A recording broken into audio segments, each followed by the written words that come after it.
Hello students, कैसे हैं आप सब। आई होप आप लोग ठीक होंगे और स्वागत करता हूं मैं आपको अपने चैनल गाइड टू सक्सेस पर। थोड़ा सा पिछली वीडियोस के बारे में बात कर लेते हैं आपसे कि पिछली वीडियोस में मैंने आपको थोड़ा सा समझाया था कि नाउन को कैसे समझेंगे, प्रोनाउन को कैसे समझेंगे। एक सेंटेंस मैंने लिखा, उसको फिर डिस्क्राइब किया, फिर एक पार्ट्स ऑफ स्पीच भी समझाया था आपको।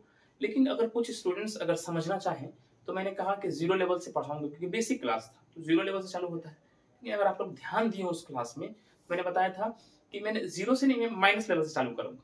ठीक है, जीरो लेवल से चालू होता है, आज मैं चालू करूंगा जीरो लेवल से। क्या होता है कि वर्ड्स क्या होते हैं, लेटर्स क्या होते हैं, सेंटेंस क्या होते हैं, ये होता है जीरो लेवल।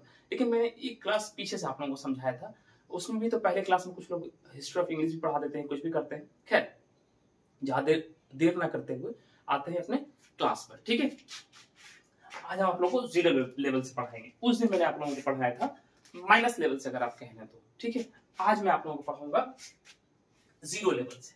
सबसे पहले हम लोग क्या समझेंगे कि लेटर्स किसको कहते हैं। ठीक है, ठीक है, फिर वर्ड्स किसको कहते हैं। ठीक है, और सेंटेंस किसको कहते हैं। SENT शॉर्टकट बात करता हूं। ठीक है, आप समझिए लेटर्स क्या है। लेटर्स क्या है, अगर हम लोग कहें ABCD, इस तरह से कुछ भी वर्ड्स अगर हम कहें लेटर, क्या है ABCD, इसको क्या कहते हैं हम लोग, लेटर्स कहते हैं। अल्फाबेट जो है उसको हम लोग क्या कहते हैं, लेटर्स कहते हैं। लेकिन अगर वर्ड्स की बात आ जाए तो ग्रुप ऑफ लेटर्स को क्या कहते हैं, ग्रुप ऑफ लेटर्स को क्या कहते हैं, वर्ड्स कहते हैं। क्या कहते हैं, जैसे कि मान लीजिए अब यही जो ग्रुप बना लेगा, अरेंज कर लेंगे जब अपने आप को, अरेंजमेंट ऑफ लेटर्स या ग्रुप, उसको अरेंज कर देंगे, इकट्ठा कर देंगे तो क्या हो जाएगा, वर्ड बनेगा। क्या बनेगा, ठीक से अरेंज कर देंगे तो क्या बन जाएगा। जैसे कि मान लीजिए सी है, ए है, और यहाँ पर हम लोग टी लगा दें तो क्या अरेंज कर दिया हम लोग लेटर्स को।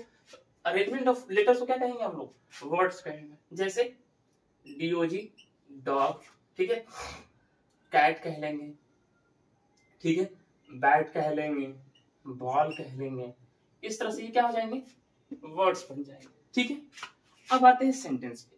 सेंटेंस पर आने से पहले थोड़ा सा मैं आप लोगों को फ्रेज समझाता हूं, उसके बाद आएंगे सेंटेंस पर कि सेंटेंस क्या है, किस तरह से। पहले बात समझिएगा, सेंटेंस बनने से पहले भी सेंटेंस को किसको कहते हैं, उससे पहले हम आते हैं फ्रेज पर, आपको समझाते हैं कि फ्रेज क्या है। ठीक है, इसको मिटा देते हैं यहां से। अब आते हैं, समझिएगा फ्रेज क्या है।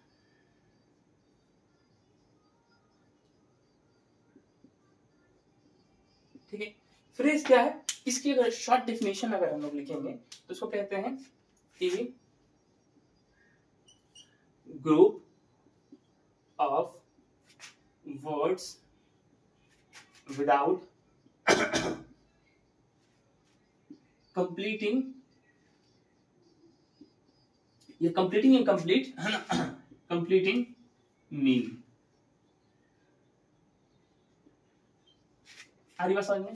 इसका मतलब क्या है, फ्रेज किसको कहेंगे, एक ग्रुप, क्या कहते हैं, वर्ड्स का ग्रुप है जो क्या अपना मीनिंग विदाउट कंप्लीटिंग मीनिंग, जो उसका मीनिंग क्या है, कंप्लीट ही नहीं है। जैसे कि हम इसका एग्जांपल लें, दैट इज क्या हो जाएगा, इन माई पॉकेट। ठीक है, अब देखिए मैंने एक एग्जांपल लिखा आप लोगों के लिए, इन माई पॉकेट। अब इसे क्या समझे आप बताइए, इन माई पॉकेट, मेरे पॉकेट में क्या, मान लीजिए यहाँ पर मेरा एक पॉकेट है, तो मेरे पॉकेट में क्या है, पेन है, मनी है, क्या है ना, कुछ छिपकली डाल करके रखे हुए हैं, क्या है इसमें। तो ये वर्ड क्या, आपको सेंटेंस क्या दिख रहा है, अधूरा दिख रहा है, कंप्लीट अनकंप्लीट है। इसी हम लोग क्या कहते हैं, फ्रेज कहते हैं। क्या कहेंगे, फ्रेज, जिसमें मीनिंग कंप्लीट पता नहीं चलेगा। ठीक, अब आते हैं समझिए, ये फ्रेज कितने तरह के होते हैं, 3 तरह के होते हैं। ठीक है, फ्रेज कितने तरह के होंगे, 3 तरह के होंगे। पहला होता है नाउन फ्रेज। क्या होता है, नाउन फ्रेज। हम समझ रहे हैं कि शायद थोड़ा सा लेवल बढ़ रहा हो, ठीक है, लेकिन ये सब चीजें आप लोग ना पढ़े, लेकिन समझ में आएगा क्यों इस तरह से पढ़ा रहे हैं आपको। 2 नंबर पे हम लोग लिख लेंगे एडजेक्टिव फ्रेज। क्या लिखेंगे, एडजेक्टिव फ्रेज। और तीसरे नंबर पे हम लोग क्या लिखेंगे, एडवर्ब फ्रेज। ठीक है, ये 3 तरीके के हैं। देखिए कुछ इस तरह से वर्ड होंगे जो नाउन उसमें कम मतलब नाउन वाला चीज जो है इनकम्प्लीट हो जाएगा, किसी में जो एडजेक्टिव है वही इनकम्प्लीट हो जाएगा, और किसी में एडवर्ब है वही इनकम्प्लीट हो जाएगा। अब मान लो नाउन, एडजेक्टिव का मतलब क्या होता है, नाउन और प्रोनाउन की जगह पर आकर के उसकी विशेषता बताएगा। ठीक है, तो कोई चीज कितनी अच्छी है वही पता नहीं चल रहा है। ठीक है, समझ रहे बात, या जो वर्ब है जो हम काम कर रहे हैं वो अच्छा कर रहे हैं बुरा कर रहे हैं वही नहीं पता चलेगा। तो ये क्या है, एडवर्ब फ्रेज हो जाएगा, ये क्या एडजेक्टिव फ्रेज हो जाएगा, और ये क्या हो जाएगा, नाउन फ्रेज। ये जो वर्ड मैंने लिखा था आप लोगों के लिए ये क्या है, नाउन फ्रेज ही है। ये जो वर्ड मैंने आप लोगों के लिए लिख के रखा है दैट इज गो, है ना, इन माय पॉकेट, ये नाउन फ्रेज ही है। अब मेरे पॉकेट में क्या है, कुछ पता ही नहीं है। अगर हम लोग वहीं पर अगर यहाँ पर सामने लिख दें तो क्या कहते हैं, the marker in my pocket, तो क्या मार्कर एक नाउन हो जाएगा। क्यों, क्योंकि ऑब्जेक्ट है, नाम है तो नाउन है, और द मार्कर अगर इस्तेमाल कर लिए तो इसका मतलब क्या है, ये प्रॉपर नाउन है। आई होप समझ रहे हो शायद आप। अब आते हैं हम लोग इस सेंटेंस पे। ठीक है, क्या सेंटेंस, कि सेंटेंस क्या होता है। ठीक है, जिसको अगर उतारना हो स्क्रीनशॉट ले, क्या कहते हैं, वीडियो को पॉज कर लीजिएगा, स्क्रीनशॉट ले लीजिएगा। ठीक है, किसी को भी नोट करना है, छापना है, छापिए, लेकिन क्लास चलते वक्त नहीं। ठीक है, अब हम आपको समझाते हैं कि सेंटेंस क्या है। ठीक है, सेंटेंस, ये सेंटेंस किसको कहते हैं, ग्रुप ऑफ वर्ड्स को, अरेंजमेंट ऑफ वर्ड्स को क्या कहेंगे हम लोग, सेंटेंस कहेंगे। क्या कहेंगे, अरेंजमेंट ऑफ वर्ड्स को क्या कहेंगे,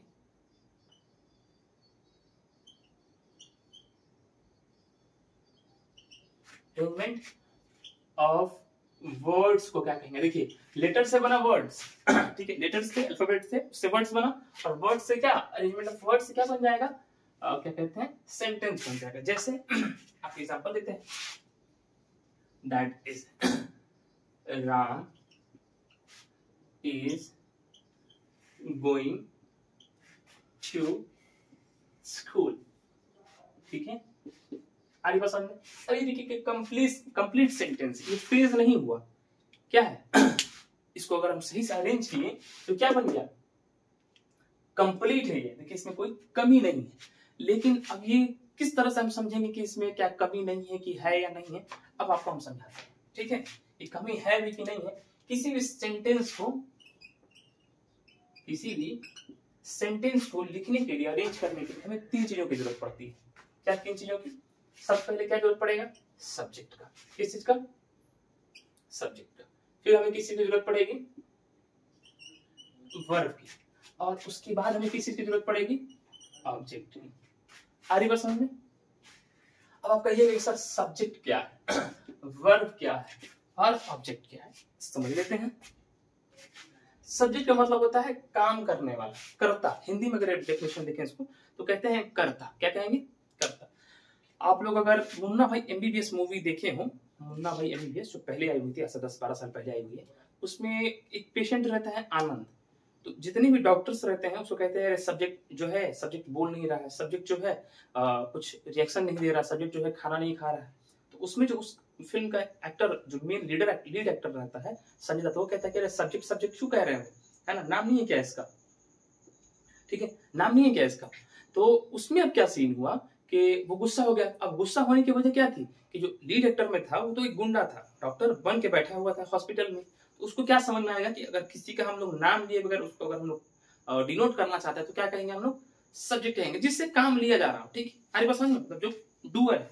अब समझ आते हैं क्या कहते हैं, वर्ड, जिससे काम का पता चलेगा। जिससे क्या पता चलेगा, काम का पता चलेगा। अब अगर हम लोग समझेंगे ऑब्जेक्ट को, तो ऑब्जेक्ट क्या है, एक सब्जेक्ट हो गया।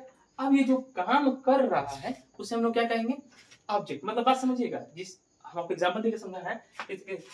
राम है तो सब्जेक्ट हो गया, वर्ब गोइंग हो गया, इसमें वर्ब का फोर्थ फॉर्म लगा दिए। उसका जा कहाँ रहा है, तो स्कूल जा रहा है, ये ऑब्जेक्ट हो गया। आ रही बात समझ में। ये तो मैंने लिखा समझाया कि अगर कोई सेंटेंस है तो सब्जेक्ट लिखना है या वर्ब लिखना है, ऑब्जेक्ट लिखना है। ये तीनों सेंटेंस के बगैर, मतलब टॉपिक्स के बगैर आप एक सेंटेंस लिख नहीं सकते। इन 3 चीजों की जरूरत पड़ेगी। लेकिन अगर हम ये जानना चाहें कि अब इसमें मतलब कितने तरह टाइप के होते हैं ये सेंटेंस, उसके बाद ये क्लास खत्म कर दूंगा मैं आप लोगों के लिए। अब हम लोग समझेंगे कि सेंटेंस होते कितने टाइप्स के हैं। तो आइए समझते हैं। सेंटेंस के टाइप अगर समझें तो ये फर्स्ट पे आ जाएगा असर्टिव सेंटेंस। क्या हो जाएगा? क्या हो जाएगा? असर्टिव। और दूसरे पे आ जाए हम लोग, दो तरह के ही होते हैं, ठीक है। इसमें क्या हो जाएगा? इंटेरोगेटिव। क्या हो जाएगा? ये क्या हो जाएगा? इंटेरोगेटिव, ठीक है। दो ही तरह के, असर्टिव, एक क्या कहते हैं? इंटेरोगेटिव। असर्टिव अगर आप लोग समझेंगे तो आप लोग अब समझ पाए शायद कि इसको अफर्मेटिव सेंटेंस कहते हैं। क्या कहते हैं? क्या कहते हैं इसको? अफर्मेटिव सेंटेंस कहते हैं, या इसको पॉजिटिव सेंटेंस भी कहते हैं, ठीक। अब शायद समझ गए होंगे आप लोग कि पॉजिटिव क्या है, पर इसमें सीधी सीधी बातें चलेंगी। ये क्या है? एक क्या कहते हैं, इसमें भी दो तरह टाइप के है ना, एक है अफर्मेटिव या पॉजिटिव, और दूसरा है इसमें नेगेटिव। क्या है? नेगेटिव, नेगेटिव सेंटेंस, ठीक है। आगे बात समझ में? इसमें क्या है? दो टाइप्स है। अब बात समझिएगा क्या है ये क्या करेगा? अफर्मेटिव या पॉजिटिव करेगा, सब्जेक्ट लेगा, फिर हेल्पिंग वर्ब लेगा, फिर मेन वर्ब लेगा, फिर क्या करेगा? ऑब्जेक्ट लेगा, फिर क्या ले लेगा? ऑब्जेक्ट ले लेगा। अगर हम इसका एग्जांपल देखें तो कुछ भी लिख सकते हैं, रोहन विल, है ना, अटेंड, क्या लिख सकते हैं? Will call the attendant. क्या कह लेंगे हम उसको? अटेंडेंट। आई बात समझ में? देखिए, एक सब्जेक्ट हो गया, हेल्पिंग वर्ब हो गया, वर्ब हो गया, क्या? द अटेंडेंट, एक ऑब्जेक्ट हो गया। तो ये क्या है? अफर्मेटिव या पॉजिटिव जो असर्टिव में है उसका एक तरह का टाइप है। लेकिन अगर हम नेगेटिव में जाए तो इसके लिए रूल्स क्या हो जाएंगे? सब्जेक्ट रहेगा, फिर हेल्पिंग वर्ब रहेगा, फिर नॉट लिखेंगे, क्योंकि देखिए नेगेटिव वर्ड है तो नॉट लिखना जरूरी है। फिर क्या हो जाएगा? मेन वर्ब हो जाएगा, और उसके बाद ऑब्जेक्ट लिखेंगे। आई होप आप लोग समझ रहे हैं, ठीक है। इसके लिए क्या लिखना है? इसी चीज को उतार लेंगे, बस क्या, विल के बाद नॉट लगा देंगे, नेगेटिव सेंटेंस बन गया। देखिए, Rohan will not call the attendant, ठीक है। समझिए बात, सिर्फ एक नॉट तो लगाए हम, और क्या हो गया? ये नेगेटिव सेंटेंस हो गया। तो असर्टिव तो हम लोग समझ लिए। अब आते हैं इंटेरोगेटिव। किस पर आएंगे? इंटेरोगेटिव। इंटेरोगेटिव भी दो तरीके के हैं, ठीक है। इंटेरोगेटिव भी कितने तरीके के हैं? दो तरीके के हैं। एक क्या है? Close ended. क्या है? Close ended words. क्या है? शायद आप लोगों को समझ में ना, ये बात नया वर्ड सुन रहे हो। और एक है open ended word, open ended words, ठीक है, ठीक है। ये क्या है? ओपन एंडेड क्या है? ठीक है, ओपन एंडेड क्या है? WH से चालू होते हैं। क्या है? WH words, WH words. इस आप बात समझ ही रहे हैं कि इंटरोगेटिव है। इंटरोगेटिव का मतलब क्या है? क्वेश्चन मार्क, सवाल करेगा। तो किसी भी, जब हम लोग, अब इसके बाद हम लोग टेंस पढ़ेंगे, तो टेंस जब भी हम लोग पढ़ते हैं तो क्या है? क्वेश्चन मार्क वाले वर्ड्स आते हैं कि, है ना, क्या तुम्हारा नाम, क्या तुम एक स्टूडेंट हो, क्या तुमने खाना खाया। तो क्या जब वर्ड्स आएगा तो आप क्वेश्चन मार्क देंगे। लेकिन क्या लिखने का भी जो तरीका है इंग्लिश ग्रामर में, इंग्लिश लैंग्वेज में, वो क्या है? पहले हेल्पिंग वर्ब को आगे कर लेते हैं, एक ये तरीका है। अरे क्या करते हैं? WH से वर्ड्स को स्टार्ट करते हैं, वो भी एक तरीका है। तो जो WH से वर्ड्स स्टार्ट होते हैं उसके क्या कहते हैं हम लोग? Open ended words. और जो क्या कहते हैं, हेल्पिंग वर्ब से स्टार्ट होते हैं, जो वर्ड्स स्टार्ट होते हैं, उन्हें हम लोग क्या कहते हैं? क्लोज एंडेड वर्ड कहते हैं। क्या कहेंगे हम लोग? Close ended. तो अगर इसका हम लोगों को क्या कहते हैं, स्ट्रक्चर लिखना हो तो हम लोग सबसे पहले क्या लिखते हैं? हेल्पिंग वर्ब सबसे पहले लिख लेंगे, ठीक है। फिर सब्जेक्ट लिखेंगे, फिर क्या लिखेंगे? मेन वर्ब लिख लेंगे, और उसके बाद क्या लिख लेंगे? ऑब्जेक्ट लिख लेंगे, ठीक है। लेकिन इसमें क्या है? पहले क्वेश्चन वर्ड्स लिखेंगे, WH वर्ड्स, क्वेश्चन वर्ड्स लिख लेंगे। फिर हम लोग क्या लिखेंगे? सब्जेक्ट लिख लेंगे। क्या लिख लेंगे फिर? क्या लिख लेंगे? सॉरी, क्या कहते हैं? Helping verb. उसके बाद देखिए, WH वर्ड्स के बाद यानी क्वेश्चन वर्ड्स के बाद भी क्या लिखेंगे? Helping verb. उसके बाद सब्जेक्ट लिखेंगे, ठीक है, उसके बाद मेन वर्ब लिखेंगे, क्या लिखेंगे, मेन वर्ब, उसके बाद जाकर के ऑब्जेक्ट लिखेंगे। ये थोड़ा सा लंबा पड़ जाता है, ठीक है। अगर देखा जाए तो सेम इसी की तरह हेल्पिंग वर्ब हो गया, फिर देखिए हेल्पिंग वर्ब हो गया तो हेल्पिंग वर्ब हो गया, फिर सब्जेक्ट वर्ब, सब्जेक्ट है तो सब्जेक्ट, फिर मेन वर्ब है तो मेन वर्ब है, और ऑब्जेक्ट है तो ऑब्जेक्ट। बस क्या हुआ, इससे पहले क्या लग गया, WH वर्ड्स लग जाएगा। क्या लग जाएगा, WH वर्ड्स लग जाएगा। अब हम इसका एग्जांपल समझने की कोशिश करें, क्या करें, इसका एग्जांपल समझने की कोशिश करेंगे तो क्या लिखेंगे, have you solve the question. देखिए पहले हेल्पिंग वर्ब लिखा, फिर सब्जेक्ट लिखा है, फिर मेन वर्ब सॉल्व है ना, फिर क्या, द क्वेश्चन। लेकिन अगर इसका एग्जांपल समझने की कोशिश करेंगे हम लोग तो क्या लिखेंगे कुछ भी लिख सकते हैं, what are you doing now, ठीक है। आ रही बात समझ में? देखिए पहले मैंने क्या, व्हाट लिख दिया, यानी कि WH वर्ड्स लिख दिए। एक ये भी लिख सकते हैं, where are you doing now, है ना। तो क्या कह रहा है, व्हाट आर यू डूइंग, पहले WH वर्ड लिखा मैंने, फिर हेल्पिंग वर्ब लिखा, फिर क्या लिखा, सब्जेक्ट लिखा, फिर मेन वर्ब, फिर नाउन, यानी कि ऑब्जेक्ट। आ रही बात समझ में?